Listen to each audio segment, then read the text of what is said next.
Viens voir ta mère.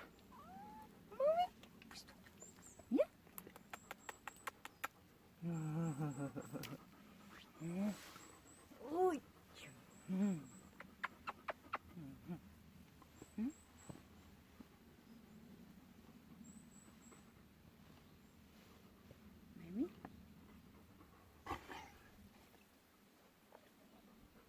T'es jalousette.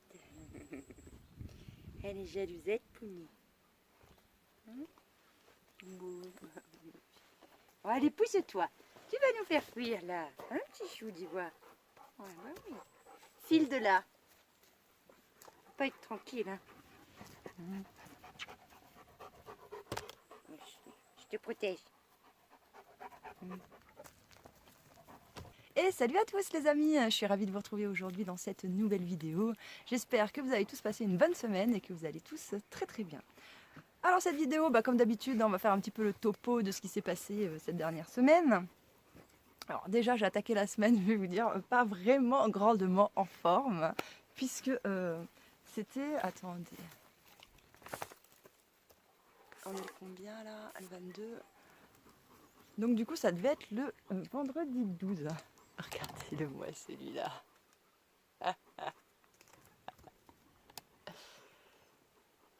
Donc je vous disais que j'avais commencé cette semaine un petit peu compliquée quoi. Vendredi, donc je vous disais on était le 22, donc on était le 12. C'était vendredi 12. Je vais au restaurant et j'avoue j'abuse un petit peu avec l'alcool. Mais bon voilà franchement ça m'est déjà arrivé auparavant. Il n'y avait pas trop de soucis quoi. Et donc je rentre dans la voiture démarre et là je sens ça ballotte et tout et je me dis oh là là carnage quoi et du coup je vomis. Pas beaucoup mais quand même un petit peu, donc du coup je mets ça sur le compte de l'alcool et tout, je me dis c'est pas bien grave, voilà quoi. Le lendemain je me lève et ça va, franchement j'étais plutôt en forme, c'était cool. Je bois mon faux café. Tout va bien et en fait à partir du moment où j'ai le faux café qui passe l'estomac pour aller ailleurs quoi, pour aller dans la continuité de la suite, et bien là je sens que c'est vraiment compliqué, je suis à la limite quoi, il faudrait pas que voilà, que quelqu'un vienne me chahuter ou quoi que ce soit, que si ça tangue trop, je sens que c'est à deux doigts de ressortir quoi. Bref, je passe cette journée là où je vous avoue que je n'ai pas très faim, je mets tout sur le compte de l'alcool et je me dis c'est ok quoi. Le lendemain, forcément, je me lève, je pète la dalle, quoi. Et donc, du coup, bien évidemment, je me fais à manger, je mange, et là, tout se passe bien. Sauf, en fait, une heure plus tard, ça commence à être le carnage. Je commence à avoir des douleurs à l'estomac, et là, c'est rebelote, quoi. Je revomis, et en fait, quasiment toute la semaine, ça a été un petit peu ça. C'était un petit peu compliqué. Comme si, en fait, mon estomac, il me disait, écoute, la copine, t'es en vrac, au niveau du bas, là, il s'est passé un truc. Donc, moi, je ne suis en capacité de traiter que ça. Donc, tu vois, là, cette partie-là, tu la gardes pour toi. Et donc, en fait, je régurgitais pas tout, mais je régurgitais une petite partie de mes aliments, ce qui était plutôt assez bizarre, quoi. Mais bon, et quand ça arrive au niveau intestinal, là clairement c'était le carnage. Oh, pourtant c'est des trucs que j'ai mangés qui à la base je digère bien. Mais là, je sais pas ce qui s'est passé. Du coup j'en ai eu pour toute la semaine. Allant d'aujourd'hui, c'est toujours pas terminé, je ne vomis plus. Mais au niveau intestinal, quand je mange et tout ça, je sens que c'est fragile, quoi, c'est compliqué. Et en plus de ça, puisque bien évidemment vous savez que moi je cumule un petit peu les petits problèmes, quoi, ça arrive toujours en package.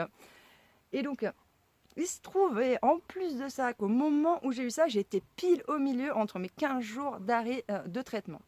Parce que j'avais des analyses à refaire et il y a 1 mois et demi, je les avais déjà faites. J'avais arrêté mes traitements que 5 jours. Et ce qu'il faut savoir, c'est que je prends des traitements donc uniquement naturels. Et donc ça avait faussé les résultats. 5 jours, c'était pas assez. Ça faisait encore, c'était encore efficace, ça fonctionnait encore dans le corps et donc ça a faussé les analyses. Donc pour ceux qui douteraient que les traitements naturels fonctionnent, s'ils ne fonctionnaient pas, ils ne fausseraient pas les analyses, me semble-t-il. Donc là, je me suis dit, je vais arrêter pendant 15 jours le traitement. Je pense que les chiens vont gueuler parce qu'il y a du monde qui arrive sur le chemin. Bon là, ils sont gentils, c'est des vélos et ils sont gentils avec les chiens, ils font chien. Allez, cours, cours, cours, ouais. Tu vois, là, c'est des gens, c'est cool, quoi. Hein. Voilà, c'est pas des hystériques qui vont être là dans la panique et tout. Enfin, bon, bref. Résultat de tout ça, je ne sais plus où est-ce que j'en étais. Hein.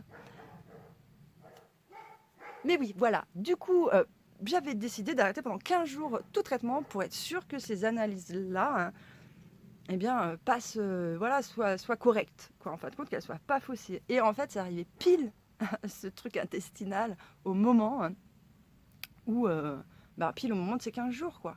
Donc, je me retrouvais un petit peu couillonnée, quoi. Je ne pouvais pas prendre de traitement. Hein.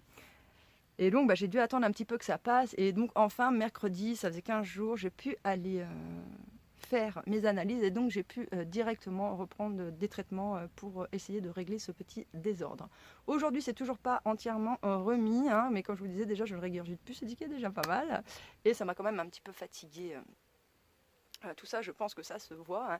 Et en plus de ça...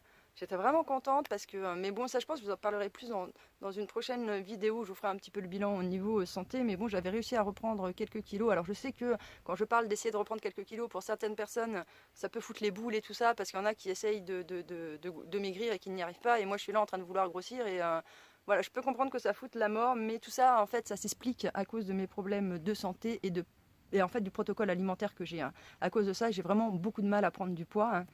Et quand j'arrive à en prendre, je suis plutôt assez contente. Et là, je veux commencer un nouveau protocole alimentaire qui est hyper drastique, où je sais que je vais perdre énormément de poids. Et en fait, si vous voulez, je voulais pas en perdre de trop, parce que je sais que là, là, ça y est, je l'ai commencé.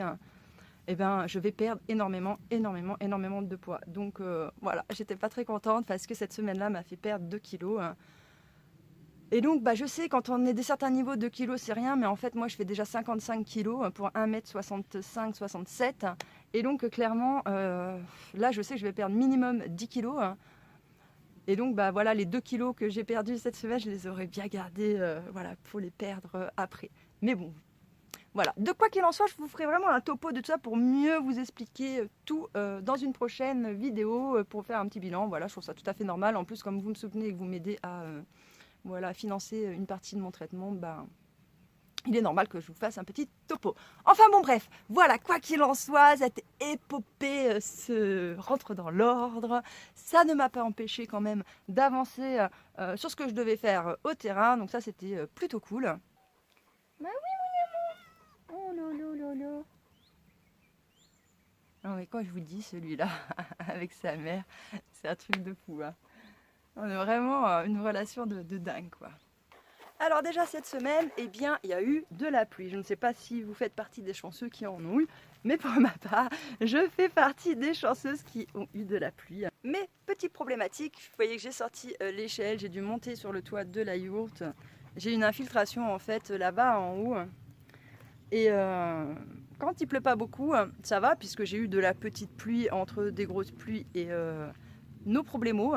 Par contre, quand c'est de la grosse pluie, ça s'infiltre. Alors, je ne sais pas, j'ai pas l'impression que ce soit la qualité de la bâche qui se soit déjà altérée au bout de 4 ans. Hein, mais j'ai un chapeau qui a craquelé à un endroit. Je vais vous montrer. On le voit, le chapeau là qui est en plexiglas. C'est lui, le plexiglas, quand il est sur la toile, il devient noir et il craque. Alors que quand il est sur le bois et qu'il n'y a rien en fait en dessous, il n'y a aucun problème, quoi. Donc là, j'ai commandé une autre toile. Je ne l'ai pas commandée, c'est pas une toile qui est faite pour la yourte. À la base, c'est une toile qui est faite pour aller sur les pergolas, mais c'est tout pareil avec le traitement, voilà, comme il faut. Mais du coup, c'est un petit peu moins onéreux de le prendre comme ça parce que la taille, enfin, les accroches sont pas pareilles. Enfin voilà, c'est vraiment comme une bâche de pergola, mais bon, je pense que j'aurais facilité de l'accrocher. Ici, fabrication française en plus, de bonne qualité pour être sûr que là je pars sur 10 ans tranquille déjà. Parce que bon, normalement celle-là, elle est quand même censée tenir une dizaine d'années quand même. Donc normalement j'aurais encore été en capacité de faire 6 ans avec. Donc je pense que le seul problème c'était de là. Sinon ça voudrait dire que ma bâche commence à vieillir et que quand il pleut beaucoup, j'ai des infiltrations. Après, le constructeur m'avait prévenu aussi que lors des grosses pluies ou quand il y a énormément de neige sur du très long terme en continu, il pouvait y avoir des infiltrations dans la yourte. C'est d'ailleurs pour ça qu'on met un pare-pluie. Hein. Comme ça évite que ça goutte par la toiture, mais on le voit, ça goutte sur les murs en fin de compte. Et donc là, vous voyez, on voit les alvéoles et en fait, c'est tout là que ça a coulé, quoi. On voit bien. Mais bon. Heureusement que j'ai le pare-pluie, voilà, parce que sinon, ça se mettrait à goûter dans la yourte. Ce serait vraiment le carnage, quoi. Voilà, je vous tiendrai au courant un petit peu par la suite. Une fois que j'aurai changé la toile et que j'aurai eu une nouvelle pluie pour tester un petit peu et voir si c'était ça ou non, et ben, je vous tiendrai au courant. Et aussi, donc, petit bémol de la toile que j'ai choisie, c'est que là, on voyait à travers, ça faisait un puits de lumière. Et que là, ça va me cacher en fin de compte ce puits de lumière. Honnêtement, c'est pas dramatique, hein, parce que je trouve ça même un peu embêtant. Moi, j'aime bien à la base dormir tout dans le noir.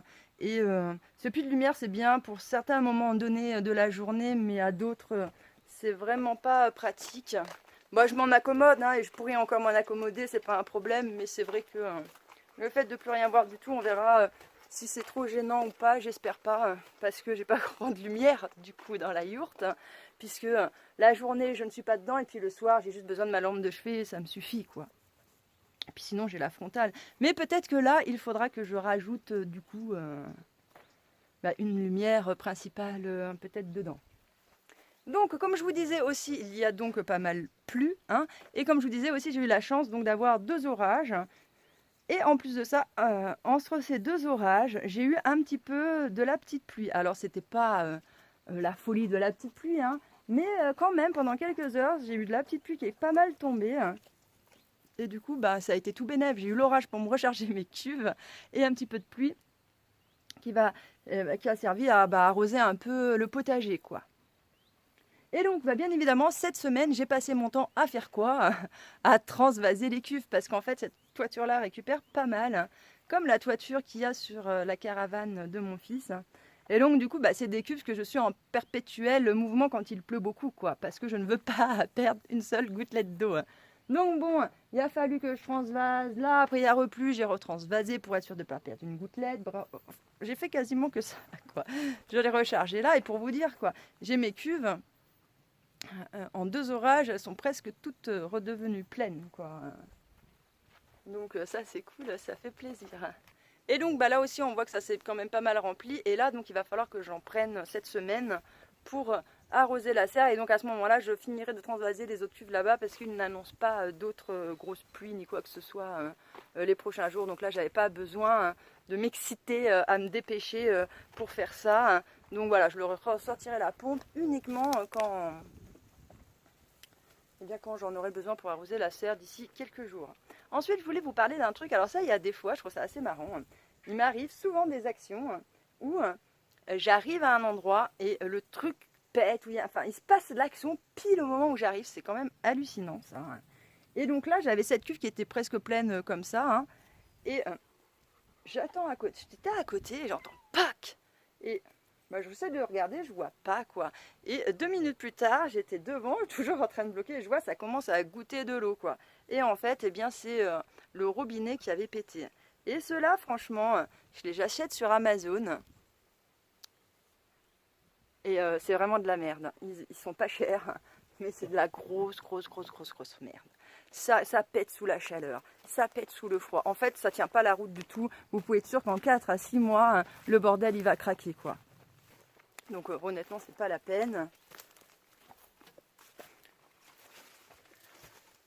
A contrario, celui-là, on a l'impression qu'il est pareil. Mais non.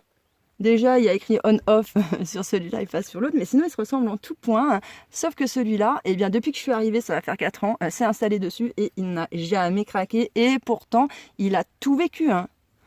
Ceux qui me suivent depuis le début, vous savez le climat extrême que j'ai chez moi. Et souvent d'ailleurs, on m'a posé la question dans les commentaires, on me disait « Mais Vénus, comment ça se fait que tes trucs qui pètent pas? Moi chez moi ça pète tout le temps, blablabla, blablabla. » Voilà, en fait vous avez la réponse, quoi, maintenant. C'est parce qu'en fait, c'est pas les mêmes. Ils se ressemblent, mais c'est clairement pas la même qualité. Donc dorénavant, pour la différence de prix, je crois que c'est 50 centimes ou 80 centimes de différence, quoi. Donc ça vaut vraiment le coup. J'achète ceux qui sont à côté de chez moi, qui tiennent la route, et que ceux-là... Ceux-là, je vais les dégager. Je vais juste garder le robinet principal là qui s'enlève. Parce que ça, je me dis, je pourrais m'en servir peut-être. Et puis le reste à dégager, quoi. Bon, sinon j'ai dû refaire cette serre, hein. J'ai la bâche qui avait complètement craqué, hein, pile au centre, hein. Là, elle était complètement éventrée sur ce niveau-là.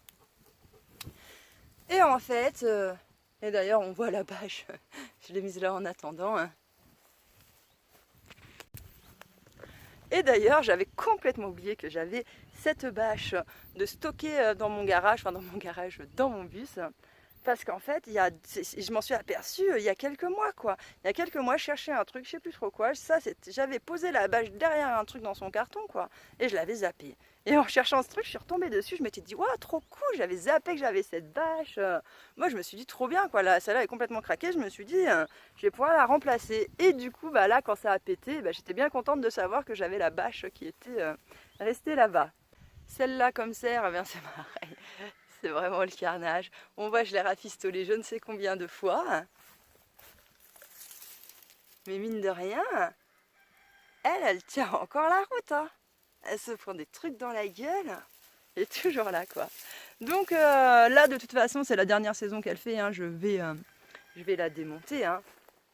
Mais je pense que je la démonterai peut-être qu'au printemps prochain, de façon à ce que tout l'hiver, c'est elle qui se prenne tout le vent du nord qui vient de là-bas dans la gueule et que ça me protège la petite qui est là. Voilà les amis, un petit peu pour les trucs atypiques un peu de la semaine, hein, parce que je vais pas vous redire toutes les semaines tout ce que je fais, parce que vous savez que c'est redondant. Mais voilà pour les petites péripéties de la semaine. Non mais regardez-le moi lui, il me suit de partout, partout, partout. Qu'est-ce que je l'aime. Hein? C'est l'amour à sa mère, ça. Je suis trop amoureuse de lui. En plus, ce matin, je l'ai emmené chez le véto. Là, il avait un petit souci à l'œil. J'ai cru qu'il commençait à devenir aveugle. Mais non, ça va. On a pris à temps. C'est juste qu'il a une infection à l'œil. Et ça va passer. Normalement, ça devrait rentrer dans l'ordre. Donc, je suis contente, comme tout. Bref, les amis, nous arrivons à la fin de cette vidéo. Si cette semaine j'ai le temps de vous retourner une petite vidéo au pays des gueux, je vous la sors jeudi. Normalement je devrais avoir le temps de vous tourner ça, surtout que là c'est une petite histoire, quoi. C'est pas non plus voilà, truc de fou. Et donc voilà, soit nous nous retrouvons jeudi pour cette petite histoire, soit nous nous retrouvons comme d'habitude chaque lundi pour la vidéo de la semaine à 18 h. En attendant les amis, je vous remercie de m'avoir écouté, je vous dis à bientôt dans une prochaine vidéo. Ciao.